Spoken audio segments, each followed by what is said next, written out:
And the thing I also want to say is it was New York's elite, which are deeply, violently conservative, but then also tri-state area people. I grew up on Long Island. These are the conservative people who made Fox News happen. I remember being a caterer waiter at the golf club in the rich part of my town and like seeing Fox News play, and it was moderate back then.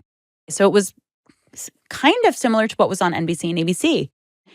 And tri-state area people who live in Jersey, Connecticut, and Long Island who are coming to Broadway to see what they imagine is Ocean's 11, George Clooney, or whatever, coming and like really learning something and seeing him stand up for what he believes in.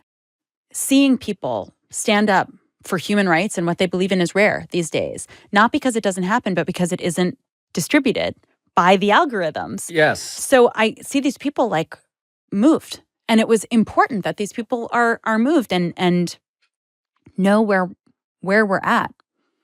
The other thing about why it's meaningful to me for like a very famous person like George Clooney to stand up for journalism is that I presume as a default at this point that if you're a very famous person who's been reported on, you resent the general genre of the profession that is doing that to you.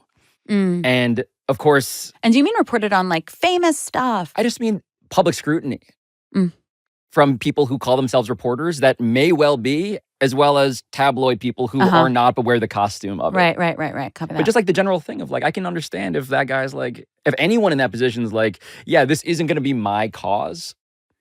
But the fact that it is for him, I mean, I just presume that very few super wealthy, super famous people are like down to ride for the institution of journalism when it means that they themselves might be investigated at some point for any reason. Yeah, you're right. And here's this dude who's like, yeah, I'm gonna teach people about how this is important. So inspiring. And like the act of George standing up there every night, and can you believe the montage at the end? I know. The montage, that was the only part that I was like, woo, it's on the nose. It was like a nail and a hammer hitting that nail. And so that's the thing I was referring to where I'm like, is this necessary? And the more I think about what's happened since, I'm like, it's actually more subtle than it could have been. I know. Given given whatever, pick your example from the last several days.